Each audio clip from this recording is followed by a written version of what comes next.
What's up, guys? It's Carly with FasciNATIVE English, where if you are finally ready to take your English to another level and to begin speaking English like a native English speaker, then you've come to the right place. So let's get into it. All right, guys, I have yet another awesome idiom for you all today. And this idiom is actually pretty common among the younger generation, so like younger millennials or Gen Z. They say this idiom a lot, and it is sleeping on. Again, that is sleeping on. Sleeping on just means to overlook or underestimate something.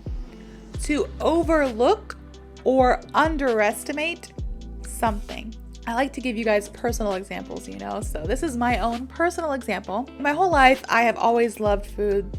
Obviously. I have always loved food from all over the world, but I particularly loved Asian food, even more particularly Japanese and Korean food, because when I moved to Asia, I first went to Japan and then later Korea. So those are the ones I was most familiar with because I had lived there. I've been there, done that, and I fell in love with the food. I fell in love with Japanese food. I fell in love with Korean food, and I learned how to cook a lot of Korean food. I'm still not that great at cooking Japanese food. I'm just mediocre. I know a few things here and there, but Korean food, I'm pretty good at it. Yeah, you are. I'm pretty good at cooking Korean food. I'm not gonna lie. I lived there for so long. My ex-husband was Korean, so my ex-husband's family, especially his grandma, taught me how to cook. So I know that grandma, home cooking, I know how to do that. So I'm pretty good at cooking Korean food. But when I came back to America, I realized, there's a lot of other foods out there. Because in Korea, I only really ate Korean food because other than that, there's McDonald's. And there's some Chinese food that's pretty good in Korea and some Japanese food that's pretty good and maybe Indian food every now and then, but Koreans love their Korean food. That's what I mainly ate for a long time living there. And then when I came back to America, I was like, oh, I miss Taco Bell. Taco Bell is not true Mexican food, but you got to take what you can get. So I was like, there's so much other food that I've been sleeping on this whole time. So I tried new things. I tried African fufu. It's delicious. And I tried, what's another thing that I tried? Well, the main point of the story is that I was sleeping on Vietnamese food. And when I met my current husband, I was introduced to so much more Vietnamese food. I had always liked pho growing up, in high school. My friends and I, we used to go get pho during when we had long breaks, our senior year of high school, and we were able to go off campus for lunch because we were so cool. Who's cooler than me? Back then, when you were a senior in high school, you thought that was the coolest thing about being a senior, that you could go off campus and eat lunch and then come back. So usually my friends and I, we would go eat pho for lunch, and I loved pho. And I also loved curry, and the Vietnamese place that I went to, the Vietnamese restaurant I used to go to in high school, they had really good pho, really good curry. So I would either get pho or curry, and that's all I thought Vietnamese food was. Literally, I was like, oh, pho and curry, that's it. But when I met my husband, I was introduced to all these different types of foods. There's I'm gonna butcher all these names probably, but there's bún bò, which is a Vietnamese noodle dish. A lot of soups. I was introduced to a lot of soups. And then my favorite Vietnamese dish, which is bánh xèo. It's kind of a little Vietnamese pancake looking thing. And then another really good Vietnamese food is bánh mì. I was introduced to bánh mì, and the list goes on, and a lot of times my husband or his family makes it and I don't even know what it's called, but I eat it. What is that? I don't really know. You don't know, and you're eating it. And it's delicious. And I just could not believe that for almost 25 years of my life, I was sleeping on such good food.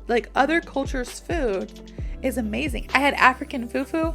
It was amazing. Caribbean jerk, so Jamaican jerk chicken or whatever. I didn't have that for, 20 something years of my life, and then I tried it and I was like, oh my gosh, this is amazing. Brazilian food. There's a Brazilian bakery near my work, and first of all, the sweet baked goods, amazing. I think it's like kind of like an empanada. Amazing. My sister-in-law is Peruvian. She started making Peruvian dishes for me. There's like these things, I call them Peruvian potatoes. Name starts with an H. I'm not gonna try to pronounce it because all my Spanish speaking viewers would be like, Bro, what are you talking about, man? Carly, stick to English, please. Please don't say that ever again. You guys have to understand, I am bilingual in only English and Korean. Every other language to me, I can't. I try my best.